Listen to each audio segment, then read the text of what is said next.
안녕하세요. 김희양 약사입니다. 이번 시간에는 학교에서 진행하는 마약류 오남용 예방교육 교재를 만들어 보는 시간을 가져보죠.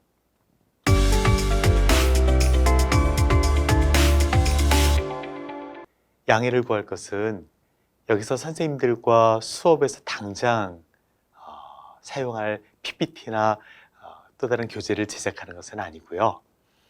교재 안에 어떤 내용을 넣으면 좋을까, 이거에 대한 이야기를 같이 나누고 또 교재 전체적인 줄거리 이런 것들을 한번 기획해 볼까 합니다. 우선 가장 중요한 것은 전달해야 할 목적을 확실하게 선정하는 것인데, 흔히 교육 목적이라고 이야기하죠. 그 목적에 맞는 내용을 나머지 채워나가면 될 것 같습니다. 물론 이 부분은 교육의 전문가이신 선생님들께서 더 잘 세워주시리라 믿습니다. 주의해야 할 점은 사례나 어느 한 주제에 꽂혀서 전체 맥락이 흐트러지면 교육 후 아이들에게 남기고 싶은 이야기가 흐지부지 될 수 있다는 점입니다. 사례를 비롯한 모든 이야기 소재들의 흐름은 결론에 맞춰져야 한다는 것을 잊지 말아야 할 것입니다. 저는 수업을 할 때 수업 목표를 한 가지에 두기를 권합니다. 그것은 마약으로부터 아이들을 보호한다 입니다. 그래서 해야 할 일이 첫 번째로 마약이라는 물질이 어떤 것인지 정확하게 알려주는 것입니다. 그리고 둘째, 마약을 접하게 되면 우리가 취해야 할 바람직한 마음가짐과 행동이 무엇인지 정리해 보는 것입니다. 사실 얼마 전만 하더라도 마약 이야기는 학교에서 다루기 힘든 주제였죠. 보건 시간 때 음주 흡연 예방 교육 하기 위해서 술, 담배 이야기만 꺼내기만 해도 학부모님으로부터 항의 전화를 받았었는데, 그죠?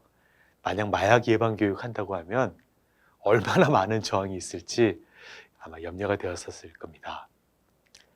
하지만 이제는 시대가 바뀌었습니다.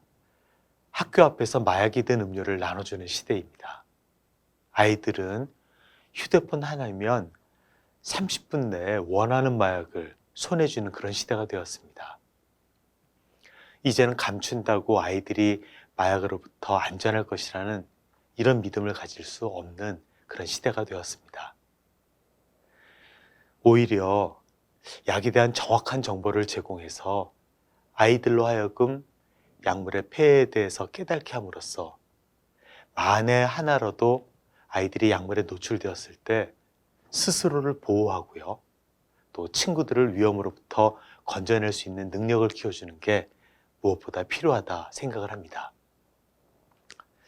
어제도 경기도에 있는 한 중학교에 마약류 예방교육을 다녀왔습니다.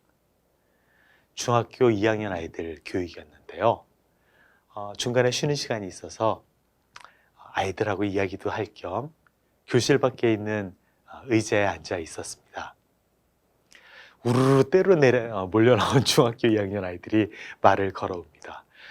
선생님 진짜 멋있어요. 목소리가 원래 그래요? 늘 듣던 이야기라서 당황하진 않았습니다만, 그중 한 학생이 이런 이야기를 하는 거예요.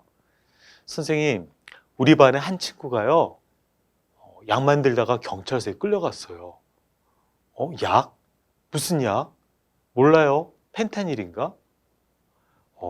물론 펜타닐의 화학 구조식이 간단하고 또 만들기 쉽다라고는 하지만 중학교 2학년 아이들이 집에서 만들 수 있는 그런 정도는 아닙니다.